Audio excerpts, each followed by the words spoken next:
You're right. Thank you very much, and thank you for that introduction. I'm still thinking about John's presentation and the question you asked at the end. I'm in the interesting position of being being married to a German with 4 German children. So we have some serious discussions in the house, and my only hope is that the game tonight is as entertaining as they were last night.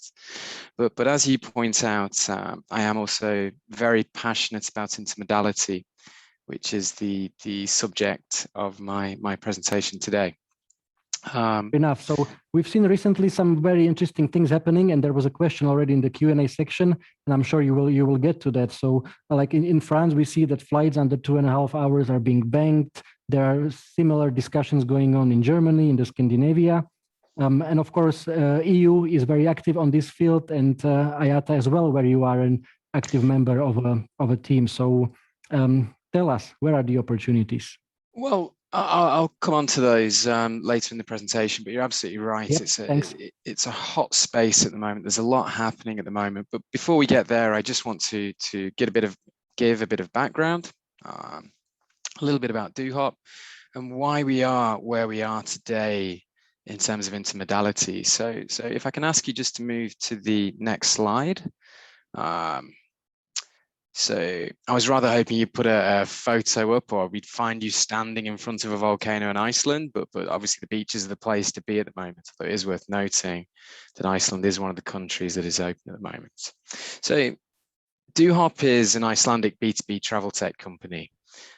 It specializes in providing technology that supports virtual interline connections, so API-based connections.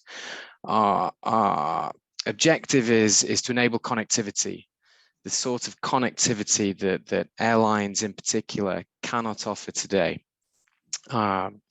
We navigate around the GDS constraints that exist within the traditional interline and code share environments, offering airlines that opportunity to sell not only new content in terms of network destinations, but also product ancillaries, for example, which have always been quite limited in the traditional space.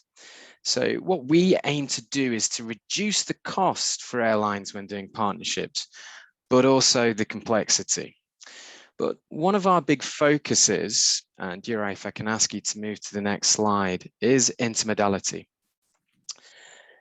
Connectivity today is limited when an airline is looking to offer rail connections in particular, or even bus connections, connections onto ferries, for example.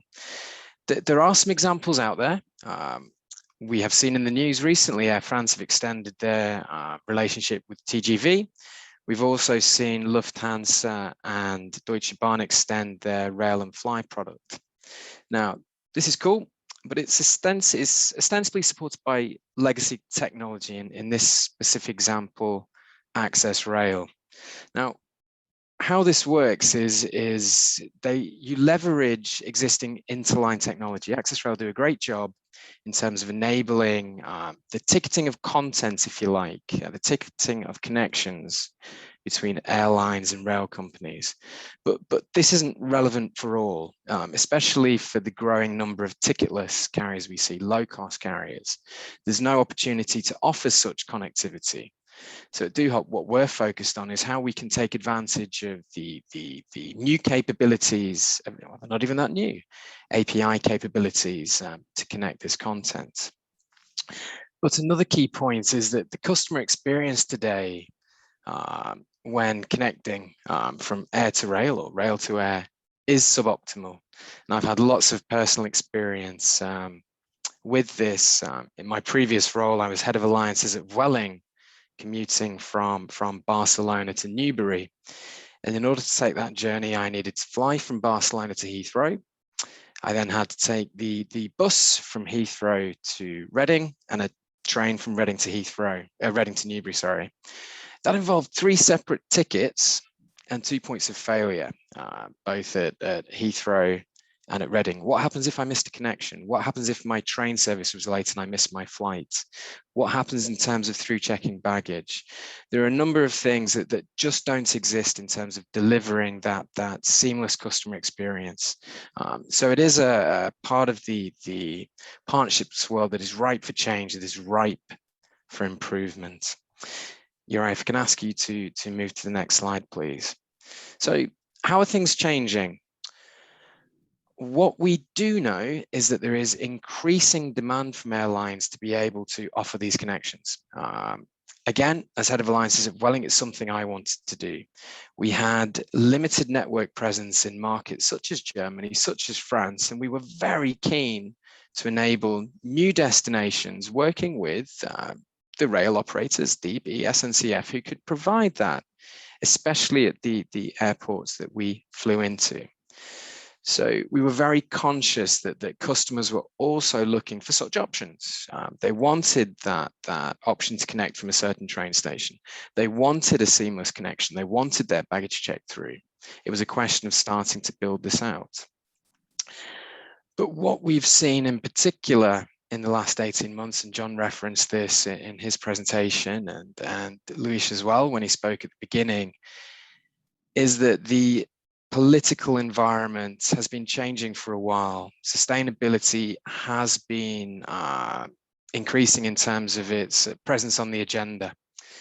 We've seen in France, and I saw the question in the Q&A earlier, the introduction of the rule about flying under 2.5 hours. It is still allowed from Charles de Gaulle, but not Orly. But we've also seen developments in Germany. We're hearing that things are happening in Spain as well. We know that the political landscape is changing. The customer sentiment is changing. We need to be able to offer, as airlines, connections, not only to benefit customers in terms of the places they can fly to, the content that is the places they can travel to, sorry, the content that is available to them, but we also have to recognize that we have a role to play in the changing landscape. Now, this is something that IATA have recognized. So at IATA, I was both a member of the Interline working group, but I was also heavily involved in the intermodal working group. And earlier in 2019, if I remember correctly, IATA signed an MOU with UIC, who are effectively their rail equivalent, to develop the standards and the framework to enable improved intermodal connectivity. It was recognized that there was that increasing demand from airlines. They wanted to offer this additional connectivity, but they wanted to have essentially the same rules that we have in terms of Interline today, whether it's in terms of things like meter for Interline, whether it's some of the regulations that exist around disruption, etc. These are the things that need to be developed. So it was quite clear that changes were happening here. Now, IATA with NDC also has its one order program, and what this taps into is the changing nature in terms of airline distribution, the changing nature in terms of tech, or the tech we need to use to enable that distribution of richer content.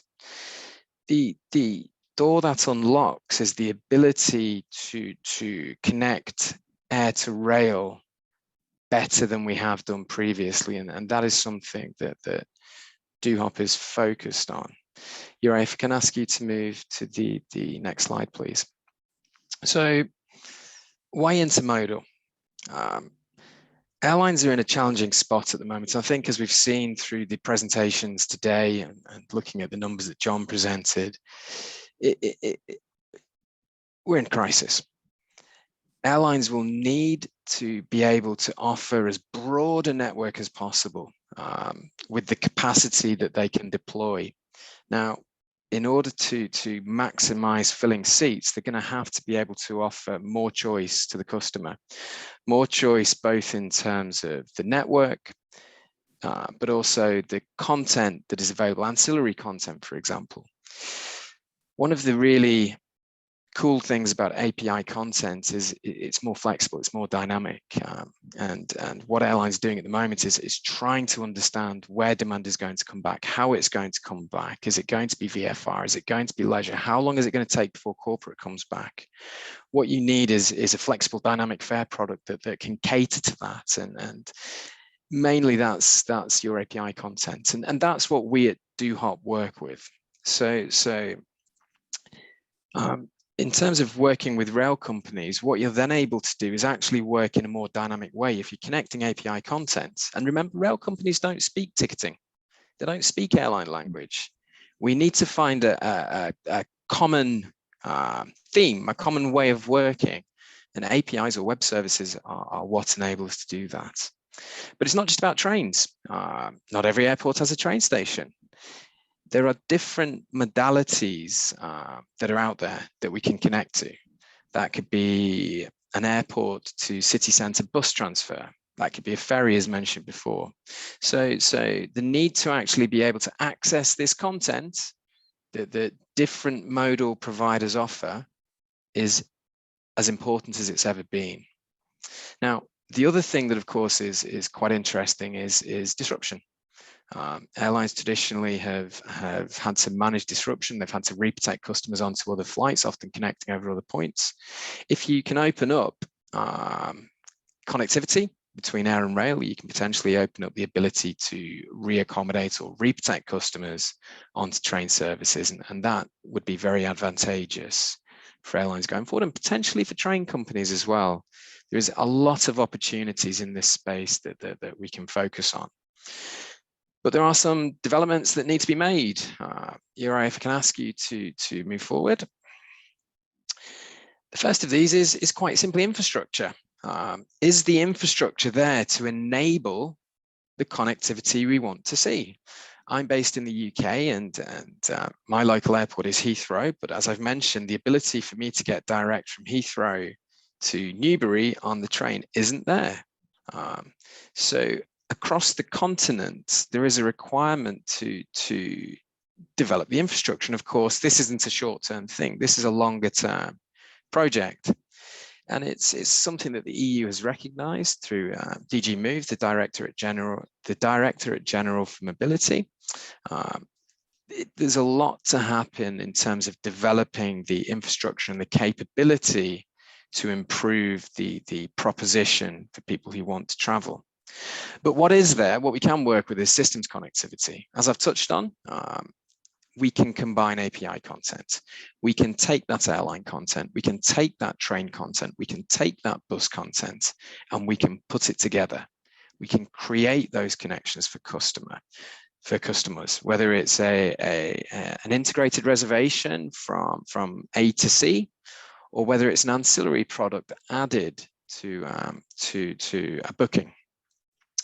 But one of the things that we'll need to follow with this, and this is, as I mentioned, a focus of IATA's, is developing the standards and developing the framework that goes alongside this.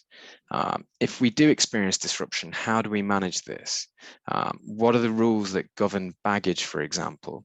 And there's a big role for everyone in the value chain, in the travel ecosystem to play here, whether it's the airlines, whether it's the train companies, whether it's airports, whether it's ground handlers, baggage service providers, etc., etc. COVID has been a really challenging time for airlines. There's absolutely no denying that. But one thing it has presented is the opportunity to look at new technological solutions, new tech solutions, to try things, to find ways of working that can deliver value that perhaps you didn't think about before. And we're confident that certainly in terms of intermodality, we're in a space now where we really can improve the proposition, not only for the customer, but for everyone involved, from the airlines to the train companies to organizations like IATA. So yeah, that's it from me. I don't know if anyone has any questions, but thank you very much.